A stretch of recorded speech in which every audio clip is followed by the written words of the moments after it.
Good morning students. आज हम लोग इनवर्स ऑफ मैट्रिक्स के बारे में पढ़ेंगे।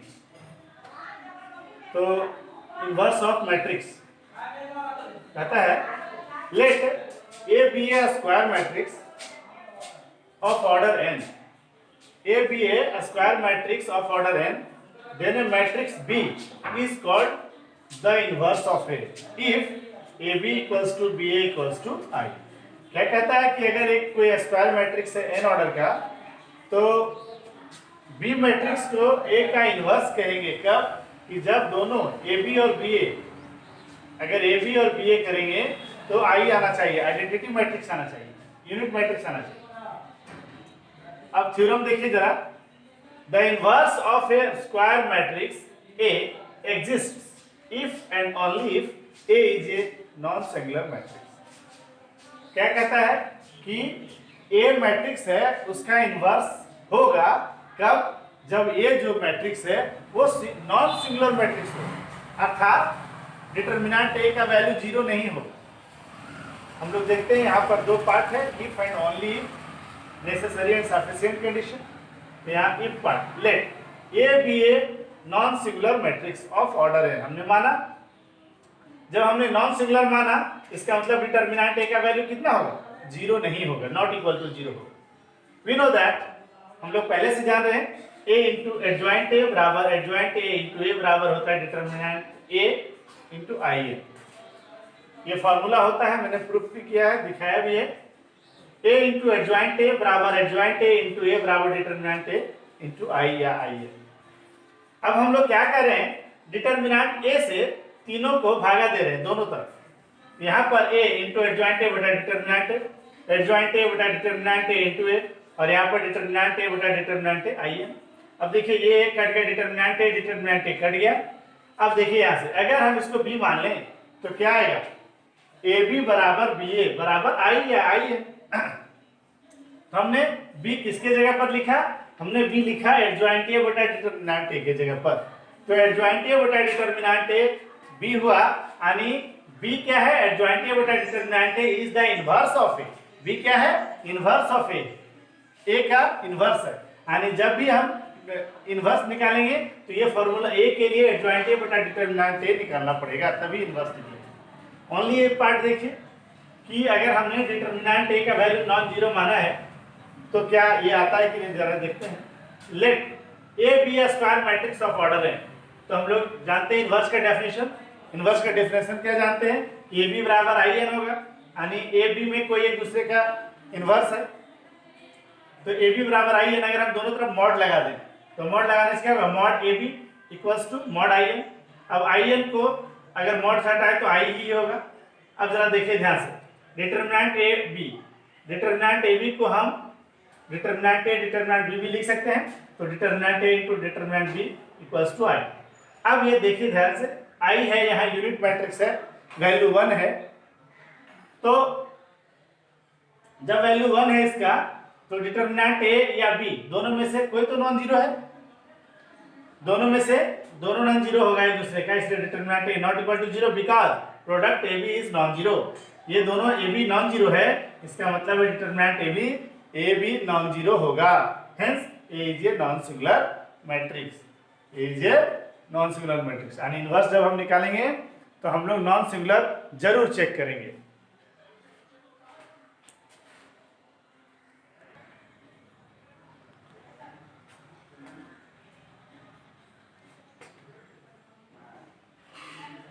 देखिए इनवर्स ऑफ मैट्रिक्स का एक क्वेश्चन देखिए। Find the inverse of A matrix.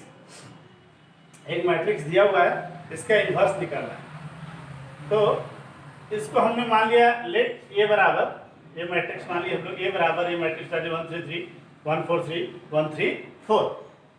अब कहता है एक्सपेंडिंग।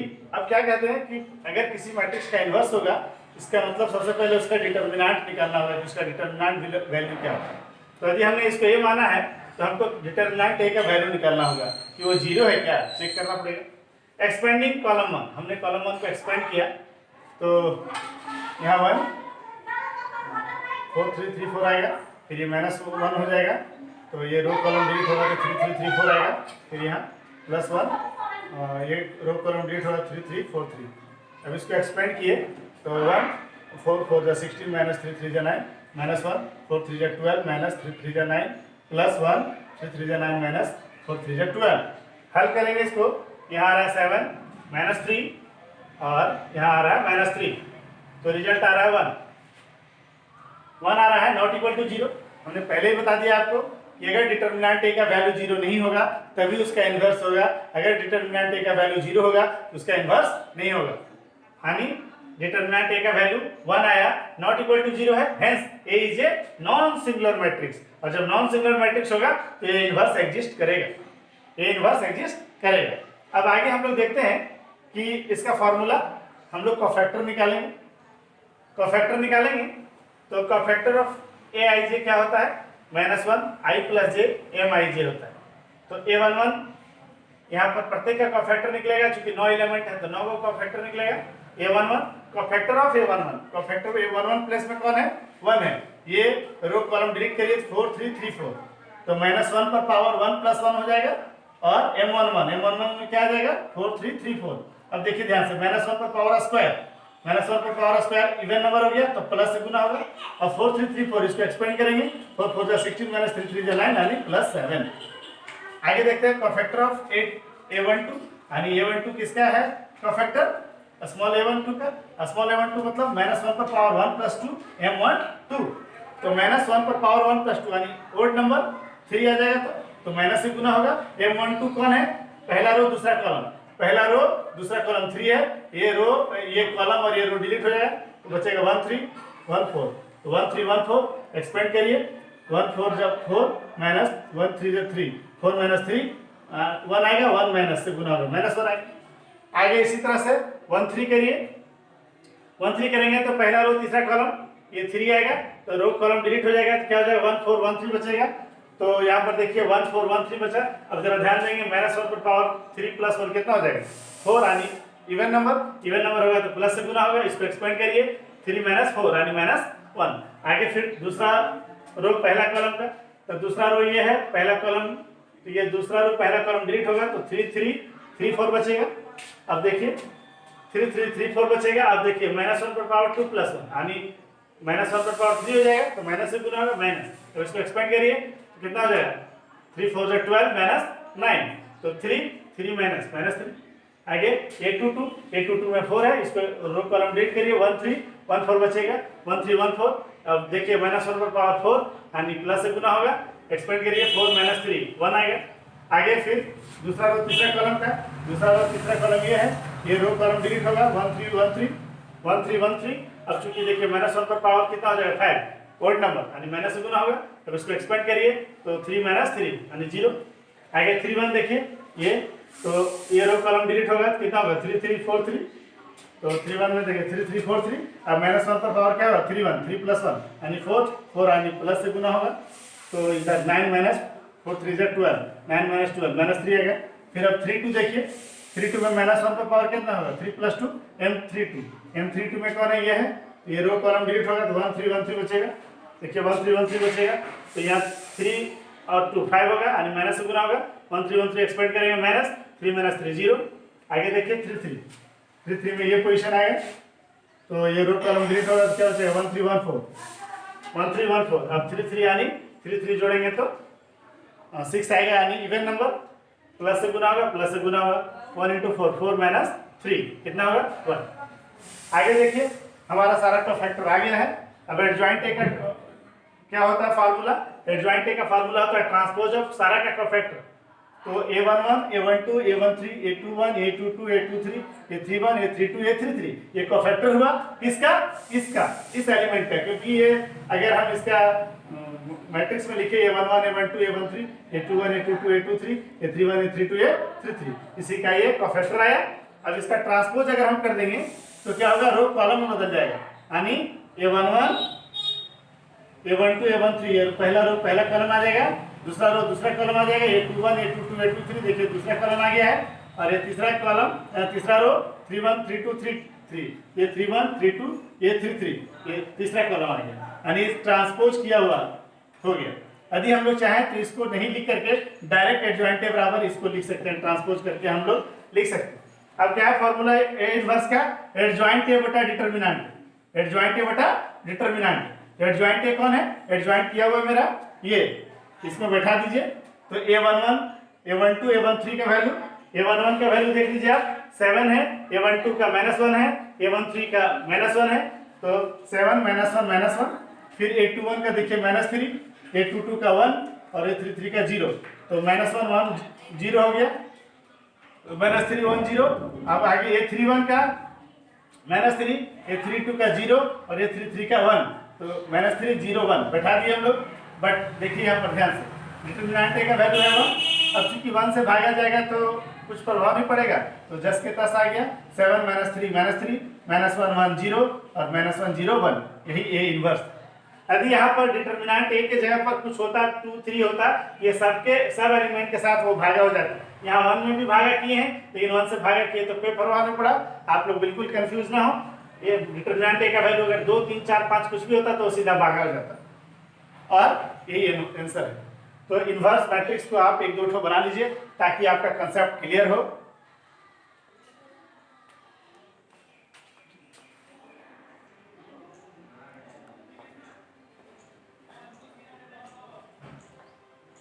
फिर आगे क्वेश्चन देखिए, कहता है using the concept of inverse of A matrix solve. एक मैट्रिक्स ये दिया हुआ है 1 -4 3 -2 x इक्वल्स टू -16 -6 7 2।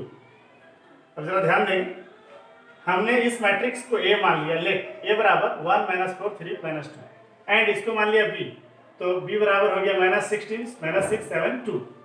अब क्या हो गया कि चूंकि हम लोग देखते हैं इनवर्स ऑफ मैट्रिक्स बोल रहा है, तो इस इनवर्स, इसका इनवर्स, तो A का हम लोग इनवर्स निकालेंगे। तो A का इनवर्स निकालने के लिए सबसे पहले हमको डिटर्मिनेंट A का वैल्यू निकालना पड़ेगा। तो डिटर्मिनेंट A का वैल्यू निकाल रहे हैं एक्सपेंड करके, तो देख रहे हैं कि ये 2 क्रॉस 2 है, तो डायरेक्ट गुना हो जाएगा 1 × -2 -3 × -4। हल करेंगे तो आ गया -2 + 12 यानी 10 आया। 10 0 के बराबर नहीं है, 10 नॉट इक्वल टू 0, इसका मतलब ये इनवर्स एग्जिस्ट है, ये इनवर्स होगा। अब गिवन इक्वेशन बिकम्स, जब ये इनवर्स होगा इसका इक्वेशन देखते हैं। इसको हमने माना a, ये है x, ax बराबर इसको माने b, ax बराबर क्या हो गया b, ये इक्वेशन आ गया। अगर हम x निकालते हैं, चूंकि a और b हम लोग को मालूम है, x ही नहीं मालूम है, तो x बराबर क्या होगा, a उधर जाएगा तो a इनवर्स b, यानी हमें इक्वेशन 1 हो गई। हमें a इनवर्स निकालना है, b हमारे पास है, तो a इनवर्स के साथ b को गुना करेंगे तो हमारा x फाइंडिंग आ जाएगा। अब जरा ध्यान दें, a इनवर्स कब निकलेगा? a इनवर्स बराबर होता है एडजॉइंट a बटा डिटर्मिनेंट। अब देखिए, हमें a इनवर्स निकालने के लिए हमें एडजॉइंट a निकालना। पहले तो हम लोग डिसीजन ले लिए कि a इनवर्स होगा। कैसे होगा? जब डिटर्मिनेंट a का वैल्यू 0 नहीं होगा तो इनवर्स होगा। इसका मतलब एडजॉइंट a बटा डिटर्मिनेंट, यानी एडजॉइंट a निकालना होगा, यानी कोफैक्टर निकालना होगा। हम लोग फार्मूला जानते हैं कोफैक्टर का, aij बराबर -1 पर पावर i + j mij। अब जरा ध्यान देंगे, चूंकि 2 क्रॉस 2 है तो आसानी से कोफैक्टर निकल जाएगा इसका। तो यहाँ पर 1 1 देंगे, 1 1, तो -1 पर पावर 1 + 1 m1 1, तो माइनस पर पावर 1 + 1 यानी 2 स्क्वायर, यानी इवन नंबर, तो -1 पर पावर इवन नंबर प्लस से गुना होगा। अब देखिए m11 कौन है? यहाँ पहला रो पहला कॉलम डिलीट होगा, बचेगा -2, यहाँ -2 डाल दीजिए तो प्लस इंटू -2 आएगा। आगे a12 -1 पर पावर 1 + 2 m12 होगा। अब माइनस पर पावर 3 यानी माइनस से गुना होगा। अब m12 कौन है? m12 ये है, पहला रो दूसरा कॉलम, तो ये इसको रो कॉलम डिलीट करिए, क्या बचेगा 3, ये 3 आ जाएगा तो -3 हो जाएगा। अगला देखिए 2 1, दूसरा रो पहला कॉलम, -1 पर पावर 2 जोड़े m21, अब -1 पर पावर 2 + 1 3 आएगा यानी माइनस से गुना होगा। अब m21 कौन है? दूसरा रो पहला कॉलम ये वाला है, तो इसका रो कॉलम डिलीट होगा, -4, तो -4 माइनस इंटू -4 यानी +4। अगला क्या है? a22 कौन है? -2 यानी ये रो कॉलम डिलीट होगा, बचेगा 1, अब -1 पर पावर 2 + 2 m22। अब देखिएगा ये इवन नंबर हो जाएगा तो प्लस से गुना होगा। m22 कितना आया? m22 आया 1 यानी +1, यानी हमारा कोफैक्टर निकल गया। नाउ एडजॉइंट a बटा डिटर्मिनेंट हमको निकालना है। क्या निकालना है? एडजॉइंट a बटा डिटर्मिनेंट। तो हमारा एडजॉइंट a निकालने के लिए क्या करेंगे? हम लोग कोफैक्टर का ट्रांसपोज करेंगे। तो देखिए a11 a12 a21 a22 निकल गया है। आगे देखिए एडजॉइंट a बराबर क्या फॉर्मूला होता है? A11 A12 A21 A22 का क्या ट्रांसपोज करेंगे तो रो को कॉलम में इंटरचेंज कर देंगे। तो ये रो है पहला, इसको कॉलम बदल दीजिए A11 A12, ये कॉलम 1 हो जाएगा A11 A12 और ये दूसरा रो है A21 A22, ये दूसरा कॉलम हो जाएगा A21 A22। क्लियर है सर? आगे देखिए A इनवर्स बराबर क्या है, एडजॉइंट ए बटा डिटरमिनेंट ए। अब एडजॉइंट ए का हम लोग ट्रांसपोज किया हुआ मैट्रिक्स कौन है, ये वाला A11 A12 A21 A22 लिख दिए हम, डिटरमिनेंट ए बटा। अब देखिए इसमें जो एलिमेंट है A11 A12 A21 A22 का वैल्यू आप यहाँ से लिख दीजिए, -2 है, -3 और 4 और 1, -2 -3 4 और 1 हमने लिख दिया बटा में 10। तो अब देखिए मेरा A इनवर्स निकल गया है।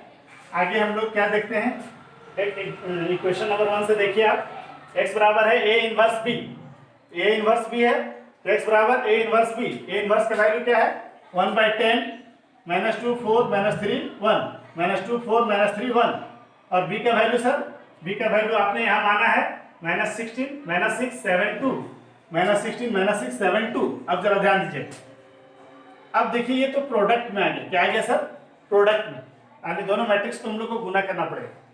तो 1/10 अभी चूंकि बाहर है इसलिए इसको बाहर कर दें, बाद में इसको डिवाइड करेंगे सारे एलिमेंट से, तो 1/10 बाहर हो गया। अब जरा ध्यान दीजिए, ये मैट्रिक्स और ये मैट्रिक्स को गुना करना है। गुना करने का क्या नियम है कि शुरू वाले का कॉलम और बाद वाले का रो चेक करते हैं। शुरू वाले का कॉलम क्या है 2 और बाद वाले का रो क्या है 2, इसका मतलब इसका गुना संभव है ना। गुना का नियम क्या है, रो से कॉलम में गुना करते हैं, इसका पहला रो इसके दोनों कॉलम से गुना होगा, फिर इसका दूसरा रो इसके दोनों कॉलम से गुना होगा। चलिए करिए, -2 और 4 से गुना करेंगे, -2 into -16 plus 4 into 7, -2 into -16 plus 4 into 7। अगला step -2 into -6 4 into 2, -2 into -6 plus 4 into 2। Next दूसरा रो से -3 इंटू -16 1 इंटू 7, -3 इंटू -16 1 इंटू 7 और फिर इसका -3 इंटू -6 1 इंटू 2, -3 इंटू -6 1 इंटू 2। और इसको हल करिए, 16 2 जा 32, 7 4 जा 28, 6 2 जा 12 and 4 2 जा 8। नाउ 16 3 जा 48 प्लस 7 1 जा 7, 6 3 जा 18 प्लस 2 1 जा 2। इसको प्लस करिए, जो भी ऑपरेशन करना है। 32 plus 28 60, 12 plus 8 20, 48 plus 7 55 and 18 plus 2 20। अब देखिए 1/10 है, इसको आप यहाँ भी आंसर लिख सकते हैं और नहीं तो फिर आप 10 से सारे एलिमेंट को डिवाइड करिए, तो 16/10 6 हो जाएगा, 20/10 2 आ जाएगा, 55/10 पूरा नहीं कटेगा तो 11/2 आएगा और 20/10 2 आएगा। और नेक्स्ट मेरा निकल गया 6 2 11/2 एंड 2। इस तरह से आप निकाल सकते हैं। तो पहले क्या करें, आप इन्वर्स ऑफ मैट्रिक्स इस वीडियो को 2-3 बार देखें और देखने के बाद आपका कंसेप्ट क्लियर होगा। पहले डेफिनेशन वाला वीडियो पूरा देखिएगा और इन्वर्स निकालिए 2x2 का, 3x3 का, मैंने 2x2 का निकाल दिया है। अब 3x3 का भी निकालें। देखिए यहाँ 2x2 का हमने नहीं बताया, लेकिन इसमें तो 2x2 का एडजॉइंट आ गया, इनवर्स आ गया, तो इसको भी आप ट्राई कर सकते हैं। तो इस तरह से आप बनाइए। Thank you.